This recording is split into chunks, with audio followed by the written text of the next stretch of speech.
स्वागत है दोस्तों आप सभी का फिर से एक नई वीडियो में। दोस्तों आज का ये वीडियो दोस्तों जेकबोर्ड के दोस्तों क्लास 9 के सभी विद्यार्थी के लिए बहुत ही ज्यादा दोस्तों मोस्ट इंपोर्टेंट वीडियो रहने वाला है। ठीक है, क्योंकि दोस्तों आज के इस वीडियो में दोस्तों हम लोग जो है क्लास 9 का मैथमेटिक्स यानी कि दोस्तों मैथ, जिसको हम लोग हिंदी में गणित कहते हैं, ठीक है, उसका दोस्तों कल आप सभी का वीकली टेस्ट है 23 दिसंबर को। ठीक है, और फाइनली दोस्तों हम लोग जो है 23 दिसंबर का दोस्तों 100%, ठीक है, ओरिजिनल क्वेश्चन को दोस्तों आज के इस वीडियो में सोल्व करने वाले हैं। 100% दोस्तों ओरिजिनल क्वेश्चन पेपर रहेगा। आज के इस वीडियो को शुरू से लेकर अंत तक देख के जाइएगा। कल अगर आपको जो है 23 दिसंबर को, ठीक है, 40 में 40 लाना है वीकली टेस्ट में, तो आज की इस वीडियो को पूरा अंत तक देख के जाइएगा। 40 में 40 लाने से दोस्तों आपको कोई नहीं रोक सकता है। हम लोग जो 100% ओरिजिनल क्वेश्चन को सोल्व करेंगे ताकि आपका जो है 40 में से 40 आ जाए। ठीक है, तो चलिए बिना देरी दोस्तों हम लोग वीडियो को स्टार्ट करता है। वीडियो को शुरू से लेकर अंत तक जरूर देखिएगा, जितना दोस्तों को जरूर शेयर कीजिए। ठीक है, देखिए यहाँ पर दोस्तों सबसे पहला प्रश्न आपसे पूछा जाएगा, जो कि आपका सेक्शन ए का रहेगा, 2 गुना 10 नंबर 20 नंबर रहेगा। ठीक है, और आपका सब्जेक्टिव भी रहेगा। ठीक है, सब्जेक्टिव बताएंगे, टेंशन ना लीजिएगा। ठीक है, तो सबसे पहले हम लोग 20 नंबर एमसीक्यू में पक्का करेंगे, ऑब्जेक्टिव में पक्का करेंगे, और जो बताएंगे ऑप्शन उसी को टिक करके आइएगा। ठीक है, अदरवाइज को नहीं। पहला प्रश्न दोस्तों आपसे पूछा है, किसी वृत्त की सबसे बड़ी जीवा, ठीक है, जो वृत्त का डैश होता है। जैसे कि अगर आप पता होगा, जैसे कि मान के चलिए वृत्त है, ठीक है, क्या है, एक वृत्त है, तो वृत्त का सबसे बड़ा जीवा, देखिए मान के चलिए जो वृत्त का त्रिज्या होता है ये इतना पे होता है। ठीक है, जो वृत्त का केंद्र होता है, जो मान के चलिए केंद्र है, केंद्र से अगर यहाँ तक का दूरी है तो इसको हम लोग क्या कहते हैं, इसको हम लोग त्रिज्या कहते हैं। ठीक है, अगर हम लोग उससे पूछा जाए वृत्त का सबसे बड़ी जीवा, तो सबसे बड़ा जीवा कौन होगा, देखिए ये भी जीवा होता है, ये भी जीवा होता है, ये भी जीवा होगा, लेकिन जो केंद्र से बीचों बीच केंद्र से गुजरेगा, ठीक है, ये जो वृत्त का सबसे बड़ा जीवा होगा। और इस जीवा को हम लोग कहते हैं, क्या कहते हैं, डी से इंडिकेट करते हैं, जिसका नाम होता है व्यास। ठीक है, डायमीटर। ठीक है, तो वृत्त का सबसे बड़ा जीवा को दोस्तों हम लोग क्या कहते हैं, डायमीटर कहते हैं। यानी कि अगर हम लोग इस प्रकार का वृत्त देखें और जो केंद्र से होकर गुजरे जो लाइन, ठीक है, इसको हम लोग जो है डायमीटर कहते हैं, जो कि त्रिज्या का दुगुना होता है। ठीक है, इधर भी त्रिज्या होता है, इधर भी, दो त्रिज्या का प्लस करके एक डायमीटर बनता है, जो कि वृत्त का सबसे बड़ा जीवा होता है। ठीक है, जिसको हम लोग व्यास कहते हैं। क्या कहते हैं, व्यास। ऑप्शन नंबर बी हो जाएगा करेक्ट ऑप्शन। ठीक है, जो ऑप्शन बता रहे उसी को टिक करके आइएगा। चलिए नेक्स्ट दोस्तों 2 नंबर आपसे पूछा है, संपूर्ण वृत्त की लंबाई डैश कहलाती है। अगर मान के चलिए जो आपका ये वृत्त है, ठीक है, ये आपका जो वृत्त दिया गया है, तो ये वृत्त का जो जितना लंबाई, अगर इसका हम लोग कलर चेंज करके अगर आपको दिखाएं, तो यहाँ से जो भी है, जो गोल घेरा है, ठीक है, ये जितना लंबाई है, तो ये वृत्त का जो वृत्त का ये पूरा लंबाई, संपूर्ण लंबाई, ये क्या कहलाता है, तो जो वृत्त का जो संपूर्ण लंबाई है दोस्तों, इसको हम लोग कहते हैं परिमाप कहिए। ठीक है, या फिर आप जो है क्या कहिए, अगर परिमाप ऑप्शन में नहीं है तो परिमाप का दूसरा नाम होता है परिधि होता है। ठीक है, क्या होता है, परिधि। तो यहाँ पर जो परिधि ऑप्शन नंबर सी दिख रहा है वो राइट आंसर हो जाएगा। ठीक है, क्वेश्चन नंबर 2 का, तो 2 का ऑप्शन नंबर सी हो जाएगा परिधि। ठीक है, संपूर्ण वृत्त का लंबाई परिधि कहलाता है। ठीक है, चलिए नेक्स्ट दोस्तों 3 नंबर आपसे पूछा गया है। क्या पूछा गया है, एक वृत्त का व्यास वृत्त की त्रिज्या का डैश होता है। ठीक है, वृत्त का व्यास दोस्तों वृत्त की त्रिज्या का क्या होता है, आपसे पूछा है। तो वृत्त का व्यास वृत्त की त्रिज्या का दोस्तों क्या होता है, तो वृत्त का जो व्यास, जैसे हम लोग देखें, ठीक है, समझ लीजिए, उसका बाद आप जो है एग्जाम में तलखम मचा देंगे।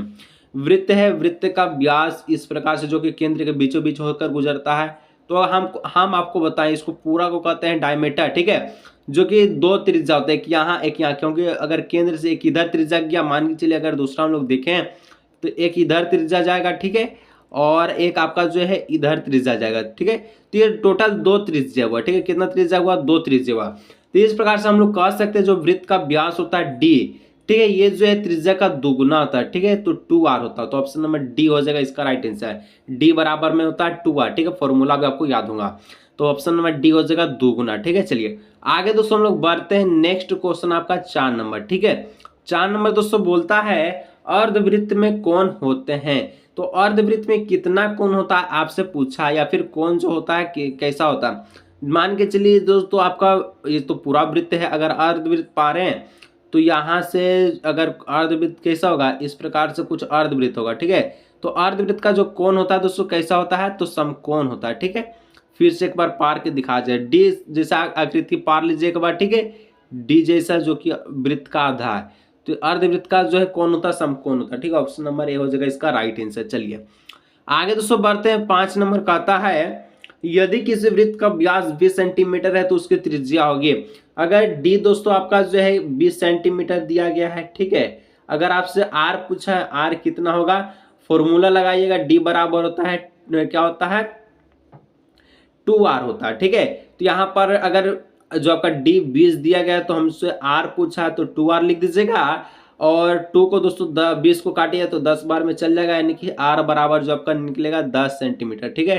क्योंकि दुगना होता तो आधा डायरेक्ट कर दीजिए, तो 10 सेंटीमीटर ऑप्शन नंबर डी हो जाएगा करेक्ट ऑप्शन, ठीक है। चलिए नेक्स्ट दोस्तों 6 नंबर कहता है चक्रीय चतुर्भुज के समूह कोणों के प्रत्येक युग्म का योग होता है। मान के चलिए कि आपका चक्रीय चतुर्भुज, ठीक है, इसका समूह कोण पूछा है, तो ये कोण हो गया, एक ये कोण हो गया, तो ये दोनों कोण का योग कितना होता है, ये दोनों कोण का योग 180 डिग्री होता है, ठीक है। ऑप्शन नंबर सी हो जाएगा इसका राइट आंसर, कितना होता है 180 डिग्री, ठीक है।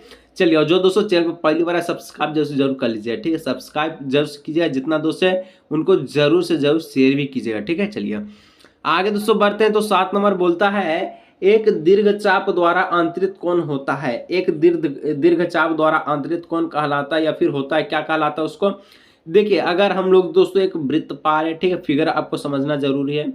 वृत्त पार दिए, ये दोस्तों आपका लघु चाप हो गया, ठीक है, और एक आपका जो है यहाँ से जो गया, ठीक है, ये जो आपका इस प्रकार से जो दिख रहा है ये आपका दीर्घ चाप हो गया, ठीक है। और यहाँ से लघु चाप का हम जो आपको फिगर ड्रॉ कर देते हैं, ये आपका जो है लघु चाप है, ठीक है। क्या है, तो ये आपका लघु चाप है, बाकी जो आप समझ लीजिए दीर्घ चाप है।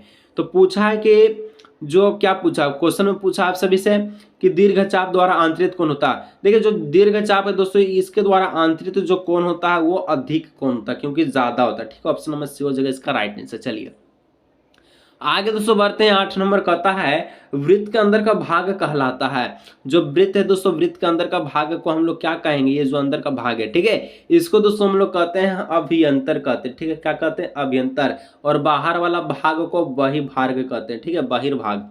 तो पहला होगा इसका right answer option number A, ठीक है। चलिए नेक्स्ट दोस्तों 9 नंबर पूछा है एक वृत्त में कितने केंद्र होते हैं। ये जो आपका वृत्त है दोस्तों, वृत्त का कितना केंद्र होता है, तो वृत्त का दोस्तों सिर्फ और सिर्फ एक केंद्र होता है, क्योंकि डायमीटर एक ही होता है, ठीक है। वृत्त का सबसे बड़ा जीव जिसको व्यास कहते हैं, जो कि केंद्र से होकर गुजरता है, तो ये एक ही केंद्र होता है, तो हम लोग कहेंगे कि एक होता है। ऑप्शन नंबर ए हो जाएगा इसका राइट आंसर, ठीक है।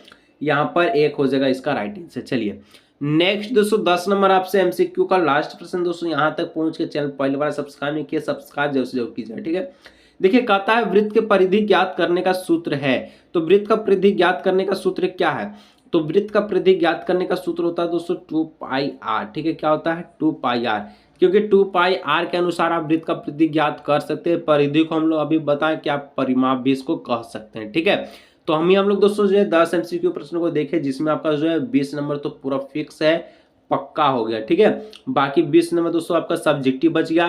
तो सब्जेक्टिव दोस्तों देखिए आपको टेंशन नहीं लेना है, आपको या तो गूगल में दोस्तों सर्च करना, क्या सर्च करना, झारखबर24.com, ठीक है, झारखबर, ठीक है, KHBAR24.com, ठीक है। इस प्रकार से सर्च करना, डायरेक्ट दोस्तों आपको ये वेबसाइट पर ले जाएगा। और साथ में दोस्तों इसमें स्पेस नहीं दीजिएगा, ठीक है, सब सटाक लिखिएगा, तो ये आपको जो है एक वेबसाइट पे ले जाएगा, जहां से दोस्तों आप वहां से एक प्रकार का इस प्रकार से 3 सिंबल रहेगा, ठीक है। वहां क्लिक कीजिएगा तो दोस्तों आपको एक विज्ञान प्रश्न का उत्तर मिलेगा, ठीक है। उस पर क्लिक कीजिएगा दोस्तों, सारा ये जो आपका 10 ऑब्जेक्टिव भी वहां मिल जाएगा, साथ में जो आपका 6 सब्जेक्टिव प्रश्न भी वहां मिल जाएगा। तो वहां से दोस्तों आप आसानी से देख सकते हैं जितना प्रश्न, सारा का जवाब वहां है, ठीक है।